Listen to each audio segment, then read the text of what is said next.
क्या घटना है और कैसे देखते हैं? एक महिला पदाधिकारी की हत्या हो गई दिन दहाड़े।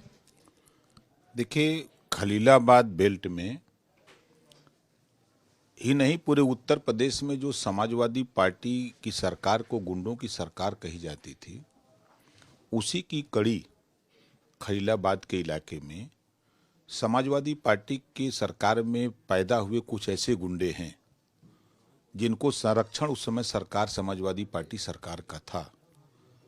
आज भी वो अपने काम में लगे हैं कि गरीबों की जमीन डरवा के, दारू पिला के, धमका के ले जाके बैनामा करा लेना कि पैसा बाद में देंगे, थोड़ी ले लो, रजिस्ट्री के बाद फिर उनको मार करके भगा देते हैं। इस तरह की घटनाएं बराबर उस बेल्ट में होती हैं। उदाहरण जैसे मैं बताऊं कि एक राजभर को दारू पिलाए, ले गए, रजिस्ट्री कराए, जब होश हुआ तो पैसे की डिमांड किया। जो पैसे की डिमांड किया तो उन लोगों ने उसको मार पीट करके भगा दिया। तो वो डिस्टर्ब होकर के जाके रेल लाइन पे रेल से कट के मर गया। ये नंदिनी राजभर के चचिया ससुर हैं। हाँ, तो वो कट गया। तो उस मामले को लेकर के नंदिनी ने पैरवी शुरू की। हम लोगों को सूचना मिली, FIR हुए, नामजद हुए, गिरफ्तारी पे दबाव बना। फिर उसमें नंदिनी को ये लोग धमकी देने लगे कि तुम इस केस से हट जाओ, पैरवी मत करो, नहीं तो तुम्हारी भी हत्या हो जाएगी। इस बात की जानकारी वहाँ जो खलीलाबाद के इंस्पेक्टर थे उनको भी लिखित वो दी, SP को भी दी, लेकिन लापरवाही की वजह से जो कार्रवाई करनी चाहिए खलीलाबाद इंस्पेक्टर को कार्रवाई नहीं किए, लापरवाही के चलते।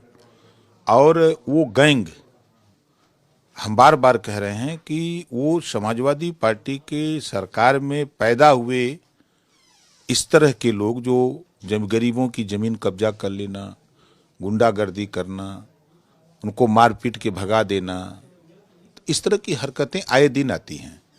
चाहे वो, हम तो समझते हैं कि बस्ती मंडल से लगाए तो इधर के कई जिले से प्रभावित हैं। इस बात को लेकर के जब उसकी हत्या हो गई तो सूचना मिली तो मैंने SP को कहा कि पहले मौके पर आप जाओ, पहले जाके देखो सच्चाई क्या है, आपका जो है इंस्पेक्टर क्यों नहीं उसमें कार्रवाई किया। फिर मैंने प्रमुख सचिव गृह से बात की, DG से बात की, DIG से बात हुई, ADG से बात हुई, तो फिर उसमें मौके पर DM भी गए, तो SIT उसमें गठित हो गई है। और अब नंदिनी प्रकरण ही नहीं, इस तरह की हरकत करने वाली तमाम जो घटनाएं हैं जमीन से संबंधित, उस सब की जांच होगी और जो ऐसे लोग हैं उनके खिलाफ कड़ी से कड़ी कार्रवाई होगी। ये जो जांच होगी ये संत कबीर नगर में ही होगी या आसपास के कई जिलों में ये जांच करवाई जाएगी कि सड़क किनारे गरीब लोगों को नशा दे करके या धमका करके पहले जमीन कम पैसे में लिखा ली या बिना पैसे की लिखा ली और बाद में धमकी देने लगते हैं? नहीं, पहले शुरुआत तो वहीं से हो जहां घटना है। वहां यदि दोषी इस तरह की बातें आती हैं तो फिर उसको और विस्तृत जांच में होगी। ये सारे लोग यादव हैं, सारे एक ही समाज के हैं। ये समाजवादी पार्टी के इशारे पर ये सब नहीं, उस समाजवादी पार्टी की सरकार में पोषित अपराध करने वाले लोग हैं, गरीबों को लूटने वाले लोग हैं, गरीबों की जमीन कब्जा करने वाले लोग हैं, ये धमकाने वाले लोग हैं, गुंडागर्दी के इशारे पर गरीबों को तहस तहस नहस करने वाले लोग हैं। आप सरकार का हिस्सा हैं, मंत्री भी हैं, तो क्या ऐसे लोगों के खिलाफ जो एक सरकार की जो एक मैसेज गिविंग कार्रवाई होती है, बुलडोजर और तमाम चीजें, उसके लिए आप करेंगे कि ऐसे लोगों के खिलाफ कार्रवाई हो? बिल्कुल कार्रवाई होगी। कार्रवाई से सरकार पीछे नहीं हटेगी।